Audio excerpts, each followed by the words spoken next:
Sir ఇక జమిలీ ఎన్నికల పైన మరోసారి చర్చ దారితీసింది సార్. కేబినెట్ అయితే ఆమోదం తెలిపింది. కొన్ని పార్టీలు సుముఖత వ్యక్తం చేస్తే కొంతమంది చేయట్లేదు. ఇంకొంతమంది మౌనంగా ఉన్నారు. జమిలీ ఎన్నికల పైన మీ ఒపీనియన్ ఏంటి సార్? అంటే జరగడం ఓకేనా? ఇప్పుడు జమిలీ ఎన్నికలంటే ఒక స్టేజ్లోనే జరగవాలండి. ఎందుకంటే కొన్ని శాసనసభలో ఒక సమయంలోనూ కొన్ని శాసనసభ ఒక సమయంలోనూ ఎన్నికలు జరుగుతున్నాయి. అవి కొంచెం రాజ్యాంగానికి సవరణ చేయాల్సింది ఉంటుంది. సవరణ ఏమిట్రానంటే జనరల్గా ఒక ప్రభుత్వం కూలిపోయింది అనుకోండి, ఒక రాష్ట్ర ప్రభుత్వం ఎన్నికైన 2 సంవత్సరాలకే వివిధ కారణాల వల్ల కూలిపోతుంది. 2 సంవత్సరాలు కూలిపోయినప్పుడు ఎన్నికలు జరుగుతున్నాయి కదా. ప్రస్తుత విధానంలో అయితే కనుక 5 సంవత్సరాలకు జరుగుతున్నారు. ఇప్పుడు దాని చట్టం సవరించి రిమైనింగ్ పీరియడ్కి అంటే మిగతా 3 సంవత్సరాలకి జరిపితే అన్నీ ఒకటే మారు వచ్చేదానికి ఎన్నికలకు అవకాశం ఉంటుంది. అడ్జస్ట్మెంట్ కూడా చేయాల్సింది ఉంటుంది. ఒకవేళ ఒక సంవత్సరం ముందర, ఇప్పుడు తెలంగాణ తీసుకుంటే 6 మాసాలు 7 మాసాలు ముందర ఈ శాసనసభ ఎన్నికలు జరుగుతున్నాయి, తర్వాత పార్లమెంట్. అటువంటిది ఒక 6 నెలలు వాళ్ళను పొడిగించేదానికి ఒక చట్టం సవరణ చేయాల్సింది ఉంటుంది. 6 నెలల ముందర, సంవత్సరం ముందర ఎన్నికలు వస్తాయంటే ఆ సంవత్సరం కూడా ఏదో అధ్యక్ష తరహా పాలన పెట్టి, గవర్నర్ పరిపాలన పెట్టి మళ్ళా ఒకటే మారు పార్లమెంట్తో పాటు ఎన్నికలు జరిపే విధానాన్ని అమలు చేయాల్సింది అని కొంచెం చట్టాలు సవరణ చేసి ఒకటే మారు ఎన్నికలు జరిగినాయి అనుకోండి, అది ఒక 2-3 స్టేజీల్లో ఒకటే మారు జరిగేదానికి అవకాశం వస్తుంది. జరిగిన తర్వాత కూడా ప్రభుత్వాలు బయటపోయినప్పుడు ఏం చర్యలు తీసుకోవాలంటే 2 సంవత్సరాలకే పడిపోతే మిగతా రిమైనింగ్ 3 సంవత్సరాలకు జరపడము, ఒక 6 మాసాల ముందు పడిపోతే గవర్నర్ పది, ఇటువంటి చట్టాలు సవరణ చేసినప్పుడు అన్ని ఎన్నికలు ఒకటే మారు జరుగుతాయి. అన్ని ఎన్నికలు ఒకటే మారు జరిగితే అది ఏమవుతుంది అని అంటే రేపు పొద్దున అడ్మినిస్ట్రేషన్కు ఇబ్బంది లేకుండా ఉంటుంది. పరిపాలనకు 5 సంవత్సరాలు సాఫీగా పరిపాలన జరుగుతుంది. ఇప్పుడు ఈ దేశంలో ఎక్కడో ఒక చోట ఏదో ఎన్నిక జరగటము, ఆ ఎన్నికల ప్రసహనం అంతా 2 మాసాలు 3 మాసాలు ఉంటుంది. దేశం దృష్టి అంతా ఎన్నికల వైపే ఉంటుంది. ఇప్పుడు హర్యానా, తర్వాత మహారాష్ట్ర, కొన్ని 2-3 రాష్ట్రాలకు జరుగుతాయి. ఇప్పుడు దేశం దృష్టి అంతా ఆ ఎన్నికల ప్రసహనం మీదనే దృష్టి కేంద్రీకరించబడుతుంది. అటు కేంద్ర ప్రభుత్వం కానీ అటు రాష్ట్ర ప్రభుత్వాలు కానీ ఏం జరుగుతుంది, ఎట్లా ఉంది అని అటు దృష్టి కేంద్రీకరించడం వల్ల పరిపాలనకు కొంచెం ఇబ్బంది జరుగుతుంది.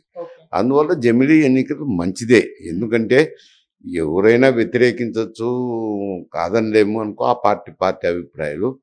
కానీ ఒక విధంగా చూసినప్పుడు దేశం దృష్టిలో పెట్టుకున్నప్పుడు, పరిపాలన దృష్టిలో పెట్టుకున్నప్పుడు, రాష్ట్ర పరిపాలన దృష్టిలో పెట్టుకున్నప్పుడు అన్నీ ఒక మారు జరిగితే ఆ క్రతువు అయిపోతే, ఎన్నికల క్రతువు అయిపోతే మళ్ళీ పరిపాలన సజావుగా ఉంటుంది కదా. అభివృద్ధి కార్యక్రమాల పట్ల అయితేనేమి, సంక్షేమ కార్యక్రమాల పట్ల అయితేనేమి ప్రభుత్వాల దృష్టి సారించేదానికి దృష్టి పెట్టి చేయటానికి ఒక 5 సంవత్సరాల కాలం ఉంటుంది. ఇప్పుడు ఏమవుతుంది అంటే ఇప్పుడు ఈ దేశంలో ఎక్కడో చోట ఎన్నిక జరుగుతుంటే రాజకీయ పార్టీలన్నీ అటువైపు దృష్టి కేంద్రీకరిస్తూ ఉంటారు. కానీ ఇప్పుడు సార్ మీరు అన్నట్టు హర్యానా, మహారాష్ట్ర, మళ్ళీ 2026లో తమిళనాడులో ఎలక్షన్స్ ఉన్నాయి. ఇవి 2029లో అంటున్నారు మరి జమిలీ ఎన్నికలు. అప్పుడు వస్తే కానీ ఇవి 2-3 సంవత్సరాల పాలనలో ఉంటాయి. అవి వాటికైతే నష్టం జరిగే అవకాశం ఉంది. ఎట్లా ఇంకొక స్టేజ్లో చేస్తారంటే ఒకటే స్టేజ్లో చేయరు. ఒకటే స్టేజ్లో చేయాలంటే కష్టమవుతుంది. ఇప్పుడు హర్యానా ఇవి జరుగుతాయి, మధ్యలో వచ్చినాయి అంటే ఇంకా ఒక 4 సంవత్సరాలు ఉంటుంది అన్నమాట. 4 సంవత్సరాల తర్వాత కొంచెం ఒక 6 మాసాలు ముందుకు జరిపేస్తుంది. దానికి ఏం ఇబ్బంది ఉంది? ఇబ్బంది లేదు కదా. మరీ పూర్తి కాలం అంటే బాధపడుతుంది. చట్టాలు సవరణ చేయాల. ఇప్పుడు ఈ జమిలీ ఎన్నికలు ఒక మారు జరుగుతాయి. జరిగినాక రాష్ట్ర ప్రభుత్వాల్లో వివిధ కారణాల వల్ల పడిపోయినప్పుడు సంవత్సరానికే పడిపోయింది అనుకోండి, ఆ రిమైనింగ్ పీరియడ్ జరపాల్సింది 4 సంవత్సరాలకి ఎన్నిక జరపాల్సింది ఉంటుంది. ఒకవేళ ఒక 6 మాసాలు ముందర పడిపోయినాయి అనుకోండి, సంవత్సరం ముందర పడిపోతే అక్కడ గవర్నర్ పరిపాలన పెట్టాల్సి. అట్లా కొన్ని చట్టాలు సవరించాలి. సవరించి 2-3 స్టేజీల్లో జమిలీ ఎన్నికలకు సిద్ధమవుతుంది దేశం.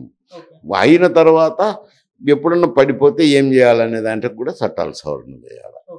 సార్ జమిలీ ఎన్నికల వల్ల ప్రాంతీయ పార్టీలకు నష్టం అని కొంతమంది వ్యక్తం చేస్తున్నారు సార్. అంటే మేబీ అంటే కాంగ్రెస్ బీజేపీ అన్నట్టు ఉంటుంది పోరు, అప్పుడు ప్రాంతీయ పార్టీల పైన ఉంటుందా ఫోకస్ అన్నట్టుగా ఉంది. మీరేం చెప్తారు సార్, ప్రాంతీయ పార్టీలకు నష్టం వల్ల?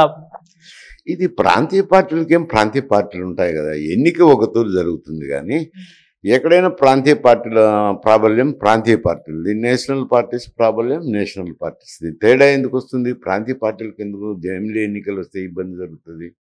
జరగదు కదా, ఎక్కడ జరిగే ఎన్నికలు అక్కడ జరుగుతుంటాయి. ఏంట సార్ ఇప్పుడైతే దీనిపైన చంద్రబాబు నాయుడు గారు అండ్ జగన్మోహన్ రెడ్డి గారు, కేసీఆర్ గారు వీళ్ళైతే స్పందించలేదు. మరి వీళ్ళు యాక్సెప్ట్ చేసే అవకాశం కనిపిస్తుందా లేదా సార్? అంటే ఇది ఒకటి, మరి రాజ్యాంగం సవరించినప్పుడు సగం రాష్ట్రాలు ఆమోదం తెలపాల్సి ఉంటుంది. ఆమోదం తెలపాలన్నప్పుడు రాజ్యాంగ రీత్యా అడుగుతారు. అడిగినప్పుడు వాళ్ళ రియాక్షన్ చెప్పాల్సిందే కదా.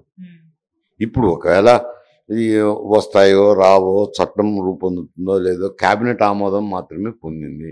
క్యాబినెట్ ఆమోదం పొందిన తర్వాత పార్లమెంట్లో ప్రవేశపెట్టాలా, దాన్ని చట్టంగా తీసుకురావాలా, ఇవన్నీ తీసుకొచ్చినప్పుడు కూడా వాళ్ళ ప్రాతినిధ్యం ఉన్నాయి కదా, ఎంపీలు ఉన్నారు కదా, ఉండినప్పుడు వాళ్ళు ఎట్ట ఓటింగ్ చేస్తారు, ఏమి వాళ్ళ అభిప్రాయాలు అప్పుడు తెలుస్తాయి. ఇప్పుడైతే రేవంత్ రెడ్డి గారు ఇక్కడైతే ఆయన విమర్శించేశారు, జమిలీ ఎన్నికల పేరుతో బీజేపీ ఒక కుట్రకు పాల్పడుతుంది, వీటిని మనం యాక్సెప్ట్ చేయొద్దు, మనం అంతా ఏకదాటి మీద ఉందామని చెప్పేసి ఆయన ఏదో ఆయన తరహాలో చెప్పారు సార్. మరి ఆయన ఉద్దేశం మీ ఒపీనియన్? అంటే అది కాంగ్రెస్ పార్టీ అభిప్రాయమే, అతను మాట్లాడతారు, వేరే మాట్లాడడానికి లేదు. కాంగ్రెస్ పార్టీ అయితే జమిలీ ఎన్నికలను వ్యతిరేకిస్తున్నారు, దానికి అనుగుణ్యంగానే అతను కొంచెం తీవ్ర స్వరంలో మాట్లాడిండొచ్చు. కానీ వ్యతిరేకించాల్సిన అవసరం లేదు అంట నా పర్సనల్ అభిప్రాయం. అడిగితే నేను చెప్పేది ఏమిటంటే అది వ్యతిరేకించాల్సిన అవసరం లేదు. ఎవరికైనా, కాంగ్రెస్ పార్టీకైనా, బీజేపీకైనా, ఇవి ప్రాంతీయ పార్టీలకైనా కానీ ఎవరికైనా ఒకటే, ఎన్నిక ఒకటే కదా. అది ముందు వచ్చిందా వెనుక వచ్చిందా కాదు కదా. ప్రజల తీర్పు, ప్రాంతీయ పార్టీలకైనా వారికి అభిమానం ఉంటే తీర్పు చెప్తారు, లేదంటే లేదు. ఈ జమిలీ ఎన్నికల వల్ల ప్రాంతీయ పార్టీలకు నష్టం జరుగుతుందని అనుకోవడం పొరపాటే.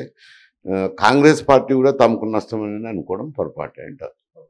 సో 2029 నుంచి అని అంటున్నారు సార్, మరి అప్పటి నుంచి అయ్యే అవకాశం ఉంది. ఇప్పుడు ఎలా సెలెక్ట్ చేస్తారు సార్ దీన్ని? మద్దతు ఎంతవైపు దొరుకుతుంది? ఇప్పుడు చెప్పలేము. వాళ్ళు జమిలీ ఎన్నికలకు క్యాబినెట్ ఆమోదం తెలిపినారు, అవి పార్లమెంట్లోకి రావాలా. పార్లమెంట్లోకి వచ్చినప్పుడు చట్టానికి రూపకల్పన చేస్తే అప్పుడు మేము కరెక్ట్గా చెప్పచ్చు.